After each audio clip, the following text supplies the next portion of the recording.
God cannot do. This is my second time here on this altar. That's why I insisted. They wanted to take a picture of me in this dress. I said, no, bring the immigration dress because Papa prayed for it 2 years ago. Wow. Yes, I sat down on that altar with him after one of those morning sessions. We sat on the floor. I told him my promotion was due. That was in 2023. And he said, no problem, go, you'll be promoted. And that's the uniform there. So to the glory of God, I'm a controller of immigration. And yeah, but that's not the testimony. That's not it. That's just appetizer. I have what I call the soft testimony. The soft testimony is, this is the hard one on the screen. The soft one is, I have 3 kids. They were born abroad, they live abroad. And they are teenagers. 2 of them are teenagers. And I know what it means to be raised in a country like Canada, where the women and their children are stronger than you, the man. You don't have a voice. You can't even flog your child. But I give God glory that my children, first one, Ebuka, second one, Somtochukwu, even when I change my eyes, they sit up. Yes, they know. Yes, they know. So, and I know that it's God, it's not by my power. My wife, even though I took her there like 20 years ago, but now, what I earn in 1 month, she earns it in 1 day. So it's not easy for her to listen to me. But I tell you what, the other day I was listening to Papa's wife on YouTube or something, and she was talking about women and how they should remember that Sarah used to call the husband, Lord, my Lord, right? I said, that's my wife. My wife calls me Oga. You understand? And I consider that a miracle in North America of today. A nurse that earns like 10 times my salary, but she calls me master. So I give God that glory. Now, the hard one. Another soft one, if you don't mind. If you don't mind. I was sent to Sokoto. I used to be controller in FCT here in 2024. Then and when I got there, they say, Igbo man, controller, FCT is not done before. I said, here comes the protocol breaker. Just take it as you see it. Then small time, I was posted to Sokoto. Even my family called and said, are you sure you won't resign? You have reached controller. I said, I have 3 more years. Papa said, you will get this promotion and you will get more. You said it on that floor there 3 years ago. So I'm still expecting more. Controller General, no good for my size. So when I was posted to Sokoto, just 1 minute, my family members called me and said, it's not safe for you. I said, let's go and see.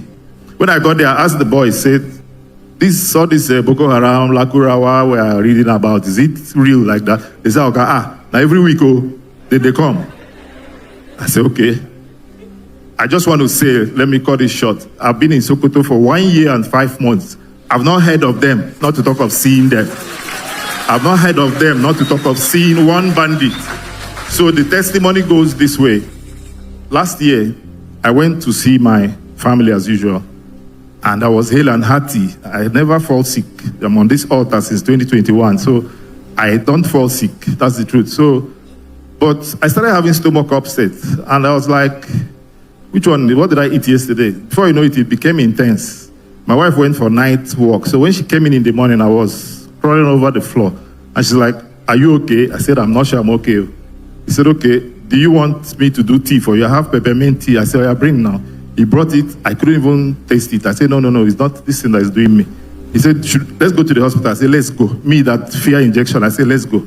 Then the next thing, he said, should I call the ambulance? Because she was surprised that I accepted to go to the hospital. He said, should I call the ambulance? I said, call, please call. She called the ambulance. The only thing is when they were bringing out the stretcher to carry their enemy, I was walking into the ambulance myself. They said, this kind, they were murmuring, like this kind of patient where they walk enter ambulance by himself. I said, well. But long story short, when I got to the hospital, they ran some tests. The doctor said something like, your stomach is bloated. I can see a lot of infection. I'm going to open you up. I'm like me, that I can't take injection. Over 30 years, I never take injection. Now me, you will open up. I said, okay, let's see how it goes. So I said, no problem. At that point, I didn't have much resistance. I know that God can still use the doctor in my favor. So they opened me up. I was in intensive care for 9 days. I was almost not understanding what was going on. I overheard the doctor telling my wife the surgery took 5 hours. And I overheard the doctor saying things like, oh, colon cancer, stage 3. I just opened my eyes more, looked them. I shut my eyes. I say, I'm not sure it's me they're talking about. So, because I just arrived now last week. Which time did the stage 1 happen and stage 2? Before stage 3. So I said, I'm sure they're having a conversation about something else. Their Canada talk, not be my talk. So, but long story short, later my wife felt I was strong and she started telling me what the doctor said. I said, so do you believe?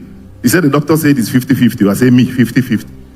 To die, it's not possible now. Do you know how many things I have to do in Nigeria? And it's not me they're talking about.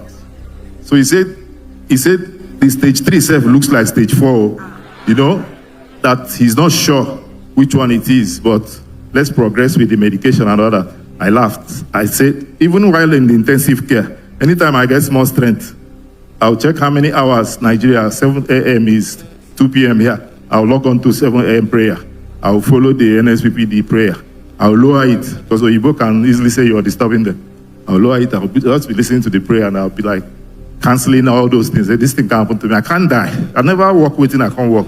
So, eventually, of course, I'm a traditional ruler in our mama where I come from. So I have too many things to do. So many people are looking up to me.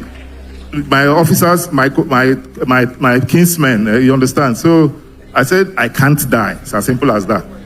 And at the end of the day, of course, yes, they show me the report, stage 3, cancer of the colon, and all that, surgery done, medication. I say, anything I want to do, but I'm not going anywhere.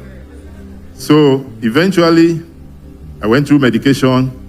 I came back to Nigeria. I came straight to this place. I laid it down on the altar. I was following the daily morning prayers. And I said, God, okay, the only way you tell me that this thing has been healed is if Papa mentions it. And on the 21st of August, this last August, Papa mentioned colon cancer reversed. I said, this is it. This is my word. So I was now prepared to go back and meet them.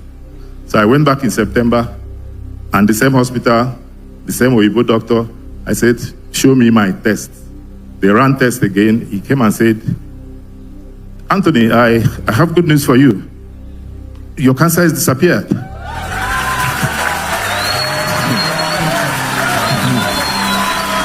And yeah, you know, in the hospital, when you're healed of cancer, you ring the bell so that everybody in the hall will know that there is a cancer-free patient. And that's the report they gave me for their enemy. I had to tear it there as I was going away. I said, I don't need the report. I'm not going back to Egypt. And of course, the whole treatment, almost 5 million naira. I didn't pay 1 naira. So I didn't service it with my money. The government of Canada paid. So I returned here to give God glory because I know it started here. What God cannot do, thank you.